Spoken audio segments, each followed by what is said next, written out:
Hi all PMP aspirants, I am Pratibha and the topic which we are going to discuss today is change management.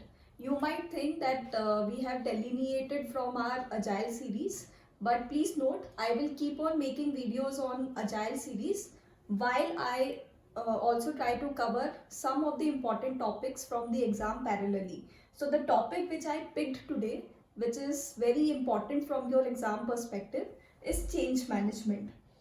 For all those who is watching my video for the first time, I have passed my PMP exam with about target in all three domains last month only, and these videos are my attempt to help you with your preparation. So coming to today's topic, change management, the questions which we would try to answer through this video today is, firstly, what is change management? Why do we need change management process? What is the focus of perform integrated change control process? Uh, who can raise a change request? When do we need a formal change request? And when we don't need a formal change request in a perform integrated change control process. Then the other questions we would try to answer is, what is CCB, and then what is the different approaches to manage and control the change in the different project life cycle approaches, which includes predictive, agile and hybrid. So let's talk about change management firstly. So if we look at the definition of change management process, then the definition says that change management process is a cyclic, structured and comprehensive technique to transition individual, groups and organization from its present state to its future state with the intended business objective. Now, the question comes is, why do we need this change management process? Why do we need this comprehensive, cyclic, structured process for managing changes within the organization? The reason, because the business environment today is rapidly changing and this rate of change has also accelerated. So if we think that in today's environment, I can draw out accurate, detailed long-term forecasting, then it becomes very difficult to do that because of the rapidly changing business environment. As the needs of the business environment keeps on changing, we need to adapt our approach as well. So therefore, we need change management, and it becomes imperative for each organization to have a change management process stabilized within their organization so that they can adapt to the changing needs of the market and can stabilize their competitive advantage over others. Now, the second question which we have is, what is perform integrated change control process and why do we need it, and what is the key focus area of this perform integrated change control process? So firstly, this perform integrated change control process is part of manage and control process group, and the key focus of this particular process is, firstly, analyze impact. Now, uh, whenever we propose any change, then one change can bring uh, changes into the other project constraints, and because of this, what we need to do, we need to thoroughly analyze the impact of any change request which is coming into our process. So let's take an example here.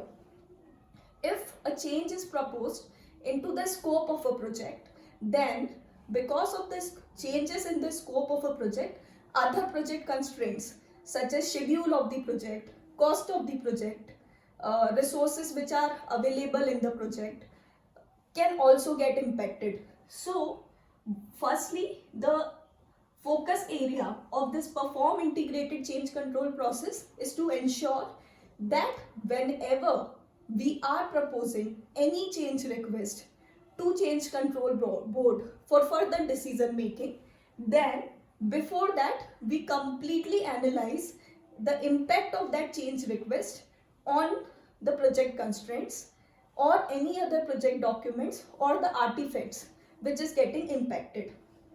Now, the second objective or focus area is updation of project artifacts.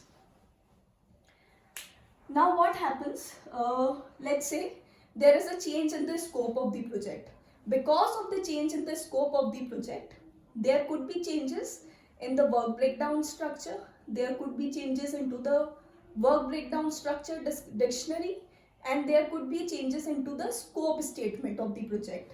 So any changes which is happening in the artifacts, in the documents of the project because of the change request that has come into place, we need to ensure that after acceptance of that change request, we firstly update all these project artifacts and documents. Now, why it is important to update these project artifacts? This is so that for our future record purpose, all the stakeholders remain aware of what the change has taken place, what documents has updated, and thirdly, we need to manage our project now with a new baseline. So what can happen if any change is proposed? The baselines of the project, we have three baselines in our project.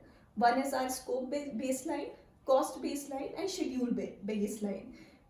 There could be changes into any of these baselines or into project constraints or into any component of our project management plan. Now, after acceptance of a change, if we have updated all these documents, then these new documents, new baselines becomes our parameter for the analysis and measurement of the performance of the project. So therefore, updation of these project artifacts is very, very important. So the three focus areas which this perform integrated change control process looks after is firstly analysis of the impact of the change which is occurring.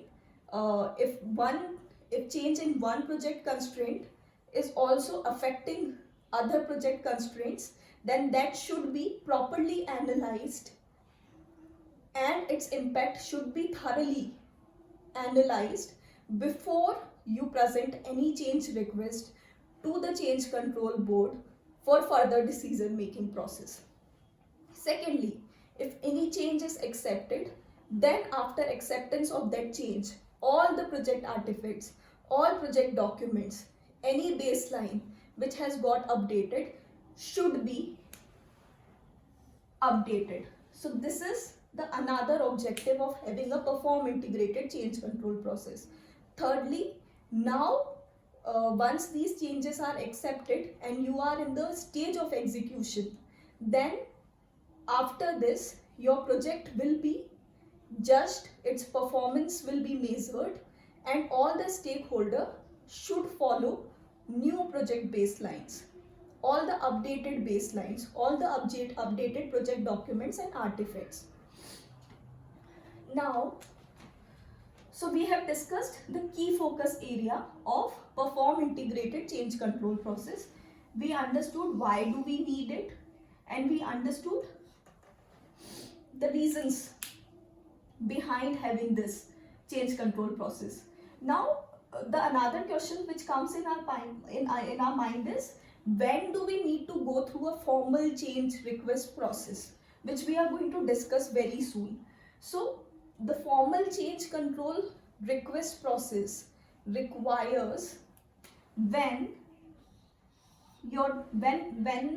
any change is impacting your charter, your project management plan, your baseline, any contracts which you have signed with any vendors, any procurement contracts which we have signed with our vendors, or any statement of works. If all of these have already got developed and formally authorized, and any change is impacting these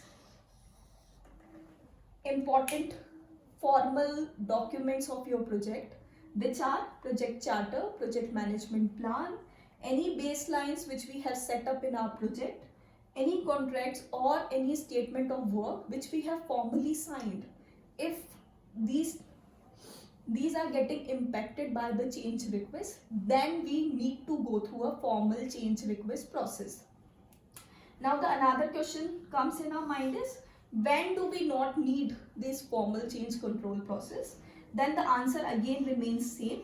When your project charter, when your project management plan, when your baselines, when your contracts and when your statement of work are still in the stage of development and they have not been formally signed and approved, till then, till that stage, you can make changes in your project without going through a formal change request process. Okay, so this is something which we have discussed. Now, the another point which I wanted to cover is cost of change. So, what happens as your project progresses? What we need to understand about a change is cost of implementing the change will always increase as my project progresses. So, the earlier the change which we are doing, the better it is for the project. Why? Because at the early stage of the project, resistance of the stakeholders would be less. Now any execution which has been done so far, it is still at the very initial stage, so we can still change it. But if we are doing it at the later stage of the project, then your project has so far been developed and executed with previous assumptions, so changing it would also cause a lot of resistance from the internal and external stakeholders, and also cost of implementing that change will also become high. So therefore it is project manager's responsibility to always look for changes which could come into project. So project manager should always speak with various stakeholders. He should keep judging the baselines. He should keep measuring the performance of the project and always try to catch these changes which is going to come in future at the early stage, because the earlier we arrest them, the earlier we execute and implement them, the better it is for the project. So from project manager's perspective also, it is better to look for those changes. So if in your exam, if anyone asks you this question, whether project manager in a predictive or planned environment, what is the behavior of that project manager should be? In that case also, in predictive or plan driven projects also, project manager should always be looking for the changes, not because the changes are welcomed in predictive approaches, but the earlier we arrest them, the earlier we implement them, the better it is for the from the project point of view. Now, the other question which comes in our mind is, who can request for a change? So anyone can request for a change at any stage of the project. Your project manager can also request for a change. Your sponsor can also request for a change. Any internal or external stakeholder can also request for a change. Change can also come from customers, or change can also come from management. So this is something which we have now understood, that any stakeholder of your project, whether he is internal, external, whether he is your customer, vendor, whether he is your he is your project manager, sponsor, management, any stakeholder can request for a change into the project. Now, when we say CCB, what we mean is Change Control Board. So we will discuss what Change Control Board is before we move to what are the various steps to implement and execute control in predictive, agile and hybrid approaches. So what you will see that project manager, after analysis of the changes, its impact and understanding the different options to implement the change, he goes to change control board. Now what is this change control board? So change control board in the organization is a formal body who is authorized to approve, defer or reject a change. Now what this CCB is consist of? This board could have your project manager, it will have your sponsor, it will have any experts, it will have customer, it will have any functional managers and the management. Whoever the organization think should be a part of this change control board body, and the organization give them the authority to make changes, to approve, defer or reject those changes. Now the next important thing which I wanted to discuss from the exam point of view also is how do we manage change, manage and control change in different project life cycles. So we will discuss it firstly about predictive life cycle, and then we will move to agile and hybrid life cycle approach. So in the predictive or plan driven project environment, the first step which I have written here is prevent the root cause of change. Now it might sound very weird to you because we are talking about change management and control process, but the first step which we are saying is that we need to prevent the root cause of change. And why do we need to prevent the root cause of change? Because in a plan driven environment or in predictive setup, the later the change comes, it actually hampers the success of that project. If it actually deteriorates the success of the project. So therefore what we need to find out as a project manager is to again look for the opportunities from where the change can come. If the change can come from stakeholders, then at the initial stage of the project, I should identify all the stakeholders. Sometimes what a mistake a project manager does, he actually forgets to mention some of the key people as their stakeholders and do not take requirements from them. Later on, when these people come up with their requirements, when your project is in execution stage, then cost of implementation of that change becomes very heavy and expensive. So therefore, it is the responsibility of the project manager that he prevents any root cause of change. So he needs to be proactive in taking those steps, such as identification of stakeholders, understanding their business requirement, analyze all the risks which can be there in the project, and try to find out the strategy to mitigate those risks, and also establish a formal change control process within your project.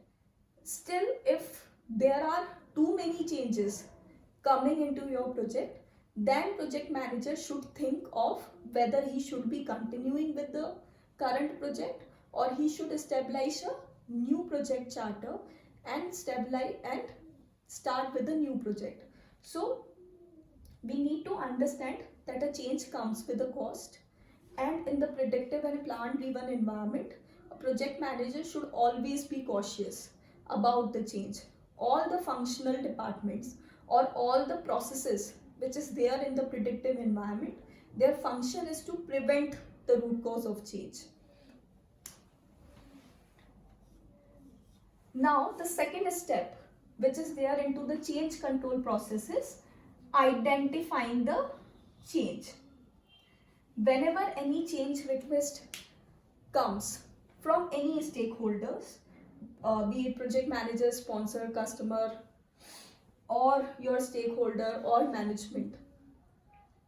Firstly, identify the change. What do I mean by when I say identification of change? I need to find out the reason for that change, why that change has come into first place.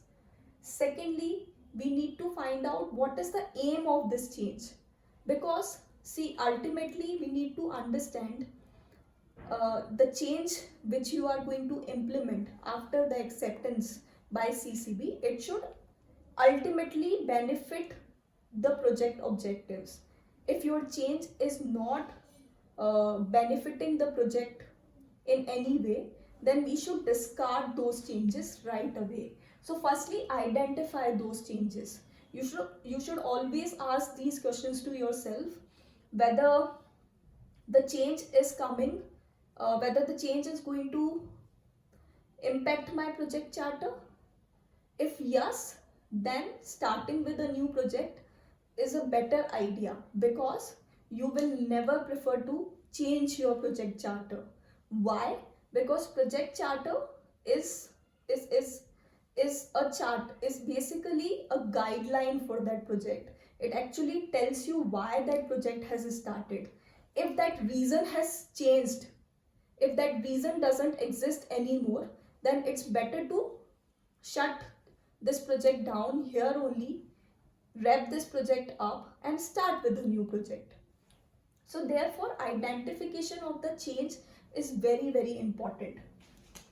Once this identification of the change has taken place, when I know why that change has occurred, what is the aim of implementing this change, then I can document this change into my change control system. Every organization has its change control system. They could use different tools like Jira also, where they would log their change request. So here, in documenting this change request, what you need to submit in this change request form is that it should have a change log number or an ID number. This ID may be automatically generated by software tools like Jira. The requester name should be there, who has requested this change. Date of request, who is the owner of this change, that must be updated. What is the priority of this change? Does it need to be does the decision needs to be taken on this particular change request now only, or we can defer it for some time? What is the target date of closure of this change request? What is the current status and the date of that status? Again, what is the reason of this change and what we are aiming to achieve through this change? All these should be documented. So firstly, identify that change, identify the cause of that change, why it is happening, what is the aim of bringing that change, and then document it. Once you have documented it, then typically it is project manager's responsibility in the predictive or plan driven setup environment is to evaluate its impact. So any changes in the scope of my project can also impact the schedule of my project. It can also impact the cost of my project. All these needs to be evaluated by the project manager first. He needs to understand how the baselines will change, how the project management plan will get updated. Once you have evaluated the impact of the change request, it has come in, then you assess various options which exist into the technical environment of project management to implement that change. So it is again project manager's responsibility. Let's say increasing the scope of my project will also extend the schedule of the project. Now, how will I manage this extension of the schedule? Would I do the crashing of my project, or would I do the fast tracking of my project? So I have two options or alternatives available with me. I can fast track my project, or I can add more resources into my project and get it done quickly. So assessment of these various options should be done by my project manager first, and the best alternative should be chosen uh, by keeping the project objective in mind, and then it should be proposed or it should be given to the change control board for decision making. Project manager, with his entire analysis and the details of the entire change request form, who that change came from, why that change came from, what is the aim of this change, how can we implement this, what is the impact of this particular change into the various baselines or project management plan of the project. He submits all his details with his analysis and report to change control board for decision making. Now it is up to the change control board to facilitate that decision, to take that decision, whether they have three options available with them. They can accept it for further implementation, they can reject it, or they can defer it for implementation. So any decision can be taken by change control board basis their discretion. The next thing which needs to be done is updation of project document. So irrespective of your change being accepted, rejected, or deferred, updation of project document must take place. In your change control system, you must update the decision making, update the decision taken on that change request, whether it got accepted, rejected, or deferred. Also note reason of not getting it accepted, reason of accepting it, or reason of deferring it should also get recorded into these project documents. Why do we need to update these project document? So that we can refer it for future use, and secondly, we can keep each stakeholder informed on the decision that has taken place on that particular change request. Now, if your change has got accepted, the next step 8 that you need to take is implementing those change. This is the next step. If please note, only if the changes are accepted, if your CR, if your change request has got accepted, then you need to implement it. And with the implementation also, you need to update all your stakeholders so that you can manage their expectation. It could be possible that change request came from one stakeholder and the other stakeholders of the project also getting impacted because we are implementing it. So to manage their expectation, you must notify all the stakeholders who is going to get impacted by the implementation of this change. Then once this is being done, once you have updated all your project documents, all your project artifacts, and you have also informed it to all the stakeholders before implementation, then the last stage which comes is manage the project expectation. Please note, from now on, once the acceptance and implementation is being carried out, and after the implementation also, any changes that has taken place into the baseline of the project or project management plan or any other document or artifacts, all of them should be updated, and your project should be measured on these new parameters now, basis these new documents now, basis these new artifacts now.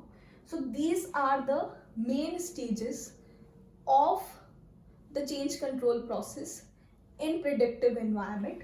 Let's just recap them. Firstly, as a PM, your responsibility is prevent the root cause of change. If still after prevention of the root causes of changes, any request comes in, then identify that change, why that change has come into place, what we are trying to achieve through it. After that, document it. Once that documentation has done, analyze its impact on all the project constraint. Once that analyzation is also being done by project manager, he will assess various options. The best option he need to pick to implement that change request. And after this assessment is being done by project manager will submit his analysis and his report to the change control board for decision making. Whatever the decision of your change control board would be, you need to update the decision and the reason of that decision into your change control system. You need to update all your project documents, artifacts, which is getting impacted because of the acceptance of the change. Once the change is accepted, then you need to implement it, and you also need to keep all the stakeholders informed that such a change is getting implemented. Once that implementation also has taken place, then you need to manage your project basis new baseline, basis new documents, new updated artifacts. Now, any question which comes in your exam, you need to understand what is the step that has already been done. So you could be at a stage where the identification of the change has already been done and where you have already documented it. So the next stage which the project manager is going to do is evaluate that impact of the change, evaluate the impact of that change onto various project constraints. If that evaluation is also being done and we have identified what project constraints are getting impacted, then we will identify various options to implement that change into our system. Once that is also being done, then you will propose it to management, propose it to change control board. If the change control board has already taken a decision to accept it, then you need to update your project document, you need to inform your stakeholder and implement it. So depending upon the steps which has already taken into your question, understand the next step which you are going to take, and please follow these steps. If you are following these steps in the same order, you will able to answer your question correctly. Now, the last topic which I wanted to cover is how do we manage change in agile and hybrid approach. So, we know that in agile and hybrid project, change is considered to be an ongoing part of the project. But still, in agile and hybrid project also, product owner cannot implement any change anytime. In agile and hybrid environments also, product owner need to carefully plan, analyze, and then implement the change. So what we understood is mostly in agile and hybrid approach, the responsibility of managing day-to-day change lies with product owner. But I will again say the responsibility lies with product owner, but it doesn't mean that every decision will be taken by product owner.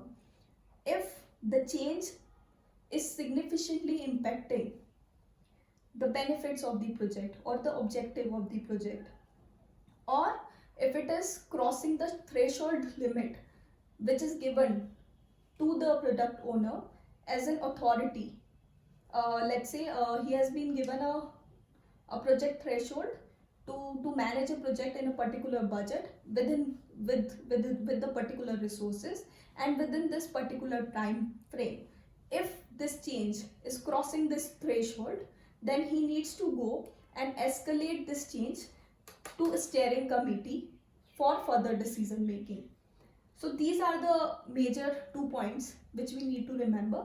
If it is a change which is coming into a day-to-day functioning and not significantly affecting the objective of the project or the reason why the project has started, then product owner has the authority in agile and hybrid environment to take the decision on that change.